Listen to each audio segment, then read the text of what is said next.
December வார படத்துக்கே இங்க ப்ரொமோஷன்லாம் start பண்ணி தரமா வேலையை செஞ்சுக்கிட்டு இருக்காங்க. ஜூலை வரப்போற நம்ம ஸ்பைடர்மேன் பிராண்ட் நியூக்கு என்னடா ஒரு அப்டேட் இல்லன்னு நீங்க பாத்துக்கிறீங்களா? அதே மாதிரி தான் நானும் கார்டன்ல வெயிட் பண்ணிக்கிற நேரம் வந்துச்சு பாரு ஒரு அப்டேட்.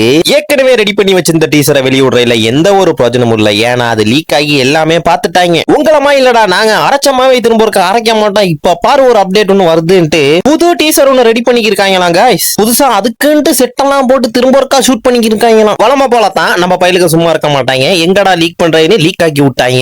இந்த முறை ஃபுட்டேஜஸ் எல்லாம் ஒண்ணும் இல்ல गाइस, லீக் பண்ணலாவீங்க. ஏன்னா அதை சீக்கிரட்டா மெயின்டைன் பண்ணிக்கிருக்காங்களாம். வாய் வார்த்தைகள் அடிச்சு விட்டுருக்காங்க. வாங்க அது என்னன்னா லீக்னு போயிட்டு பார்த்துட்டு வருவோம். இந்த கதையில நம்ம எம்ஜேக்கு இன்னொரு காதலன் இருக்க மாதிரி தான் கதையை நகர்த்திட்டு போறாங்களாம். என்னடா சொல்றீங்க? அப்ப நம்ம பீட்டர் பாக்கருக்கு என்ன நடக்கும்? நான் கெஸ் பண்ற மாதிரி இது ஒரு ட்ரையாங்கிள் லவ் ஸ்டோரியா இருக்கும்னு நான் நம்புறேன். எம்ஜேக்கும் பீட்டர் பாக்கரோட ஃப்ரெண்ட்ஸுக்கு இப்போ ஒரு புது யூனிவர்சிட்டி கிடைச்சிருக்கும் இல்லையா? அதே யூனிவர்சிட்டிக்கு நம்ம பீட்டர் பாக்கரும் போற மாதிரி தான் இந்த கதையை லைன் பண்ணிக்கிருக்காங்களாம். அந்த லவ் ஸ்டோரி சாதா லவ் ஸ்டோரி இல்லையா, ரொம்ப ஸ்ட்ராங்கான லவ் ஸ்டோரியா. அதை உடைக்கலாம். ஆப்வியஸ்லி அதை பார்த்து நம்ம பீட்டர் பாக்கர் வயிறறிஞ்சு டிப்ரெஷனுக்குள்ள போயிருவாரு. வளமா போல நம்ம ஸ்பைடர்மேனுக்கு டிப்ரெஷன் போனா என்ன நடக்கும்? பவர்ஸ் இல்லாம போயிரும். இல்லாட்டி ஏதாச்சும் ஒரு புது பவர்ஸ் ஒன்று கிடைக்குமா? நம்ம டோபி மெக்வயர் அண்ணனுக்கு மாதிரி அவருக்கு வந்து பவர் போயிருக்கும் அந்த டிப்ரெஷனுக்கு போனனால. அதுக்கு ஆப்போசிட்டா நம்ம டொம்மோலனுக்கு என்ன நடக்க போகுதுன்னு பாத்தீங்கன்னா புது பவர் கிடைக்க போதாங்க. அவர்கிட்ட ரூமுக்கு போயிட்டு வலையெல்லாம் பின்னிக்கிட்டு அந்த வலைக்குள்ள இருந்து மியூட்டேட் ஆகிற மாதிரி இதை நகர்த்திட்டு போறாங்க. என்னடா சொல்றீங்க? வலை பின்னிக்கிட்டு அதுக்கு போயிட்டு தூங்குறாரா நம்ம பீட்டர் பாக்கர்? உண்மையான தெரியாது, ஆனா அப்படிதான் லீக் வந்திருக்கு. உடம்பு அந்த தோற்றங்கள் அது சிலதெல்லாம் மாற்றம் இருக்குன்னு சொல்லி இருக்காங்க. அது வந்தாதான் தெரியும் அது உண்மையா பொய்யான்ட்டு. அடுத்து நம்ம எதிர்பார்த்துக்கிட்டு இருந்த ஒரு பவர் ஒன்னு அன்லாக் ஆக போதான். அது என்ன பவர்னு தெரியுமா?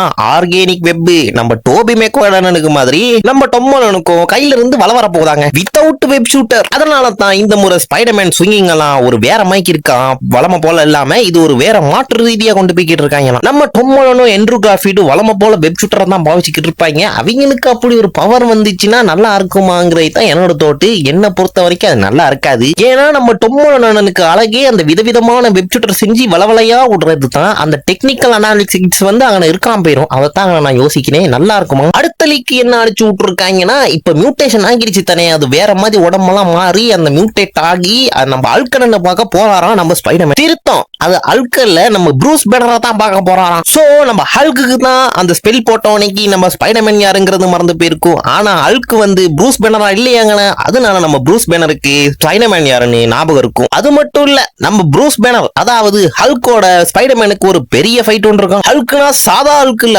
அது கிரே ஹல்க். ஃபர்ஸ்ட் அவங்க ரெண்டு பேத்துக்கு ஒரு ஃபைட் போயிட்டு அதுக்கப்புறம் தான் ப்ரூஸ் பேனரை பார்க்க போற மாதிரி ஒரு ஸ்டோரி லைன் ஒன்று ஓடிக்கிட்டு இருக்கு. பாப்போம் அதை எப்படி அவங்க கையாளுறாங்க அப்படின்ட்டு. நீங்க நினைக்கிற மாதிரி இந்த பிராண்ட் நியூக்கு இவங்க அடித்தனம் போடல. இதை நூடாக என்ன செய்ய போறாங்கன்னா நம்ம மியூட்டன்ஸ் ஆகாக அடித்தனம் போட போறாங்க. மியூட்டன்ஸ் எல்லாம் பிடிக்கிறதுக்கு நம்ம கிங்பின் வந்து ஆளுங்களை அனுப்பியிருக்காங்க. ஒரு ஃபோர்ஸே ரெடி பண்ணிருக்காங்க. அதுக்கு மியூட்டன்ஸ் இதுல அறிமுகப்படுத்துறது தான் இவங்க பெரிய பிளான். நம்ம ஹல்க்குமே மியூட்டனா தான் கன்சிடர் பண்ண போறாங்களாம். ஏன்னா அவருக்கு காமா ரேஸ் அட்டாக்ல தானே அவருக்கு பவரே வந்திருக்கும். அதனால எப்படியும் நம்ம ஸ்பைடர்மேனையும் மியூட்டனா தான் எடுக்க போறாங்க போல. அப்படித்தான் ஸ்டோரி லைன் டெவலப் ஆகிட்டு இருக்கான். எல்லாம் சரி, நம்ம தங்கத்தை பத்தி ஒண்ணுமே நீ சொல்ல மாட்டேங்கிறீங்கன்னு ஒரு கேள்வி வருதா? யாரடா அந்த தங்கம்னு பாத்தீங்கன்னா நம்ம சேடி சிங் அக்கா தான். அவங்கள ரொம்ப சீக்கிரட்டா மெயின்டைன் பண்ணிக்கிருக்காங்க காஸ்ட் பண்ண காலத்துல இருந்து. இது ஒண்ணுமே வெளியே வரல. அவங்கள பத்தி நான் நினைக்கிற மாதிரி அது நம்ம சைக்ளோன் சுட்டு மகளா தான் இருக்கணும். ஃபியூச்சர்ல இருந்து வரது, இல்லாட்டி ஆஃப் மியூட்டனா இருக்கணும். இன்னொரு ரூமருமே சுத்திக்கிறதுக்கு என்னன்னு பாத்தீங்கன்னா நம்ம ஸ்பைடர்மேனுக்கு எகைன்ஸ்டா நம்ம சேடி சிங் வந்து வேலை செய்யறதா ஒரு கதை ஒன்று போய்கிட்டு இருக்கு. எந்த அளவுக்கு உண்மைன்னு தெரியல. இதெல்லாம் ஒரு ரூமர் தான் சேடி சிங்க பத்தினது.